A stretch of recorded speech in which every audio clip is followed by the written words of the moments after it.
Welcome to Culture Screen, where we analyze culture. In this episode, we are summarizing the first episode of Season 1 of The House of Dragons, titled The Heirs of the Dragons. The episode first aired on August 21st, 2002. In the beginning, a great council takes place inside the castle of Harrenhal 200 years prior to the events in A Song of Ice and Fire, also known as Game of Thrones. This series also begins 101 years after Aegon Targaryen conquers Westeros. We see Westeros' lords are gathered to discuss the succession because the present king, Heirs I, does not have a recognized successor because his sons were previously killed off in war. Viserys is currently the king's oldest grandson, but Rhaenys is the king's eldest grandchild overall, but she is a woman. Due to the fact she is a woman, Viserys becomes the next successor to the Iron Throne. After this scene, we are placed 9 years into the future at King's Landing. We see Rhaenyra, Viserys' only daughter, soaring high over the city on her dragon Syrax, and she lands adjacent to the dragon pit where she, Alicent Hightower, her best friend, and her personal King's Guard, Harold Westerling, both wait for her. Rhaenyra and Alicent talk about Syrax's development while they are being escorted into the dragon pit, but Alicent declines Rhaenyra's invitation to go for a ride on her dragon Syrax. Rhaenyra then goes to pay a visit to Queen Aemma, her pregnant mother. We see Rhaenyra is not all that enthusiastic about the thought of birthing a child one day herself, but Aemma reminds and insists to Rhaenyra that it is their responsibility as women to produce the next generation for their bloodline to continue. In the following scene, the small council is now meeting, presided over by Viserys. The Free Cities have established an alliance known as the Triarchy, and they want to take out the pirates that have taken over the routes along the Stepstone Islands. We see Corlys Velaryon is most affected financially by these pirates. Corlys Velaryon expresses fear that these developments would have a detrimental effect on Westeros' trade, but Otto Hightower, Viserys' hand, reassures him not to worry about the pirates in the Stepstones as they can easily be taken care of. The topic of conversation then shifts to Viserys' brother, Daemon. The majority of the council feels Daemon is spending enormous sums of money on training and equipping the gold cloaks of the City Watch. Viserys adds that he will not sit around and tolerate criticisms of his brother. In another scene, we see Daemon is in the throne room, seated on the Iron Throne, when Rhaenyra and Harold, her King's Guard, enter. When Rhaenyra questions him about this, Daemon replies that his future is on the Iron Throne until Viserys has a baby boy, and that until Viserys' baby boy is born, he is still next in line to the throne. Daemon gives his niece a necklace made of Valyrian steel while speaking quietly to her. This gesture allows Rhaenyra to also have a fragment of Valyrian ancestry and serves as a sign of their unity and common bond. That same evening,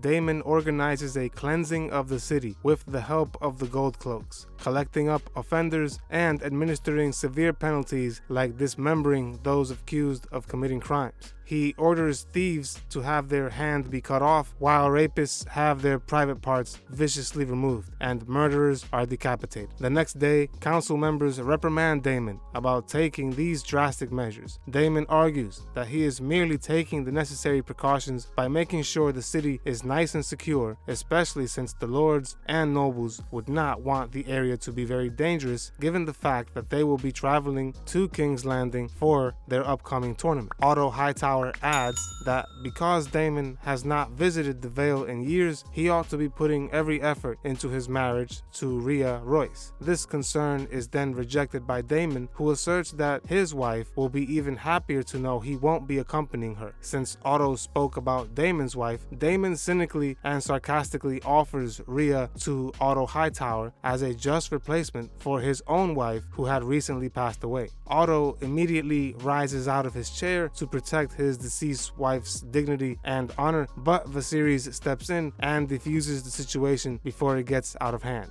Viserys permits Daemon to continue running the City Watch, but orders him to scale back the vicious purges on the people of King's Landing. When Daemon returns to his his lover, Mysaria, he tells her about what his brother Viserys and the council members said to him about his behavior. He tells Mysaria that the small council is clearly controlling his brother and that the council does not respect him at all. Mysaria ensures Daemon that he is not easy to replace, regardless of how the council or Viserys may feel about his reckless behavior, due to the love and respect the people of King's Landing show toward him. Mysaria further adds that regardless of how they feel toward him, he will be next in line to the throne regardless. Daemon is relieved after confiding in Mysaria. Later on, we catch up with Viserys, who is having his back examined by Melos, the Grand Maester. Viserys has a severe injury caused by the Iron Throne on his back that seems to not go away. In an effort to heal the wound, Melos and the other medics recommend burning the wound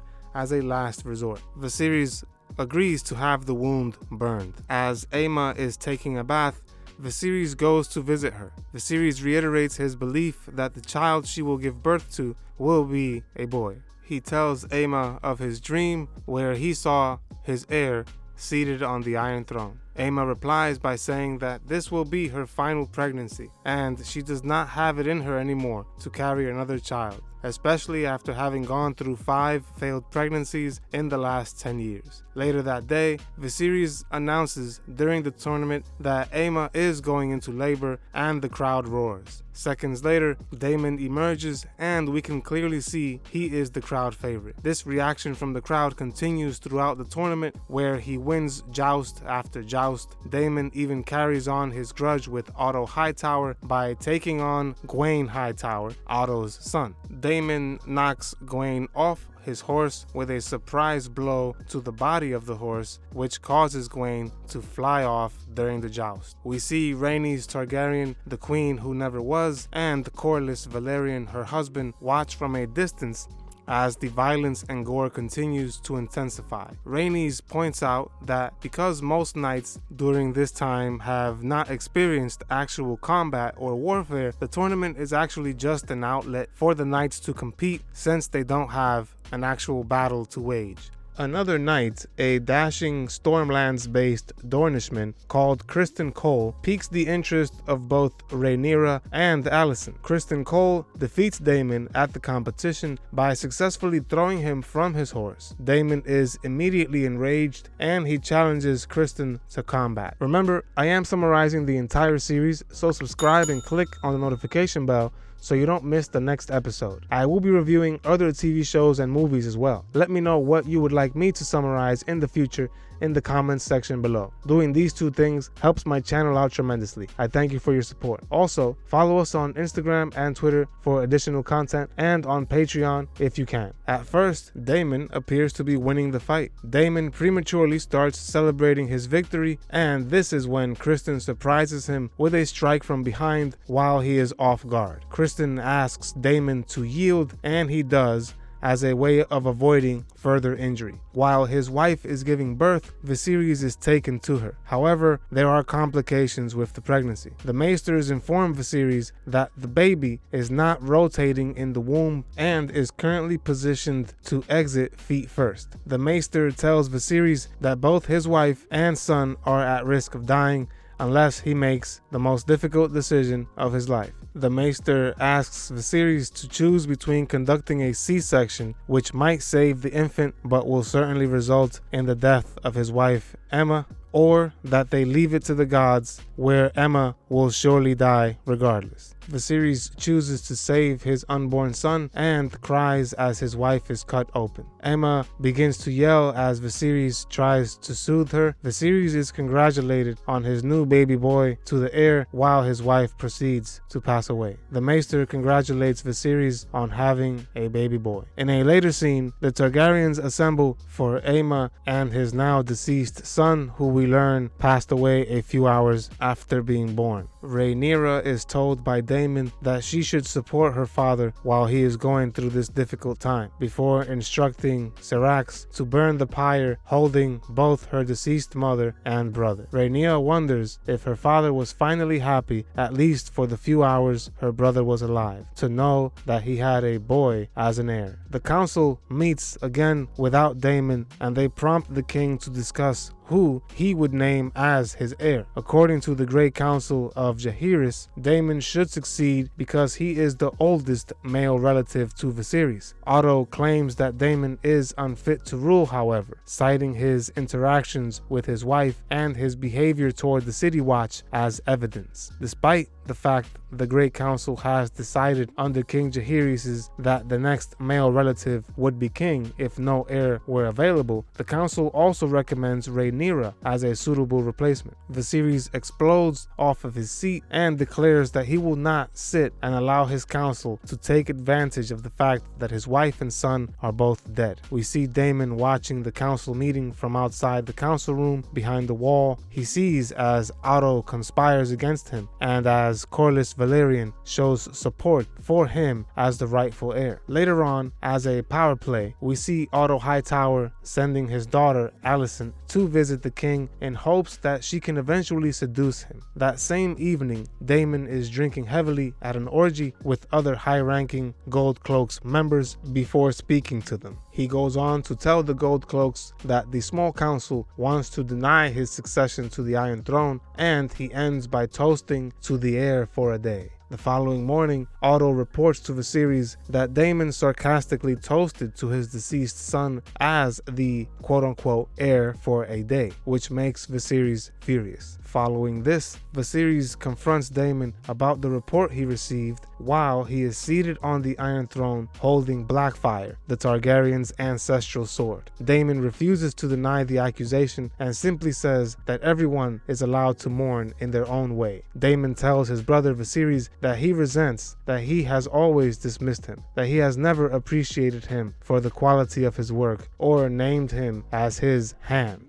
Viserys responds by calling Daemon out for spending the majority of his time with ladies of the night during this dark and difficult time rather than with his family. Daemon ends by describing Viserys as feeble, and he tells Viserys that only he can defend him from his blood-sucking council. Viserys acts as if these remarks from Daemon have not affected him, and he commands Daemon to go back to the Vale and announces that a new successor has been chosen. Daemon walks out to prepare his trip to the Vale, and Viserys cuts himself on his finger of the Iron Throne as he sits back on the throne. In another scene, we see Viserys speaking to Rhaenyra in front of the skeleton of Balerion, the Black Dread. Viserys talks to Rhaenyra about how the power of dragons should not be underestimated. He also apologizes to her for overlooking her for all those years as a potential heir to the Iron Throne. In order to show his trust in Rhaenyra, he tells her a family secret that only a few Targaryens are aware of. He does this as a way of apologizing for having ignored her as a prospective heir for so long. Viserys tells Rhaenyra that Aegon's conquest was not a result of his ambition, but that he understood only a unified Westeros could withstand the long night they were destined to face. Viserys adds that while Daenys the Dreamer prophesied the fall of Valyria, Aegon also had a vision where he saw a huge darkness traveling from the north. This vision served as the inspiration for Aegon's conquest rather than just ambition. Viserys adds that Aegon called his vision the Song of Ice and Fire, and that only a powerful Targaryen king or queen, as well as a unified Westeros, could stand a chance against that long night. Viserys ends by asking Rhaenyra to promise him that she will keep the secret and protect it. In the end, as Princess Rhaenyra is named rightful heir to the Iron Throne, everyone swears loyalty to her as the next queen of the realm. While this is happening, Daemon flies off due to being banished by King Viserys. That was episode number 1, titled The Heirs of the Dragons. To watch the next or previous episode summary, click on the link in the description or at the end of this video. If you enjoyed this summary, consider clicking like. It goes a long way toward helping me grow this channel. Also, consider supporting us on Patreon, follow us on Instagram and Twitter. I'll see you on the next one. In those days, House Targaryen stood at the height of its strength. We upload new videos every week, so subscribe to our channel. Don't forget to hit the like button as well. Click the notification bell to be notified of when we upload these videos. See you on the next episode of Culture Screen.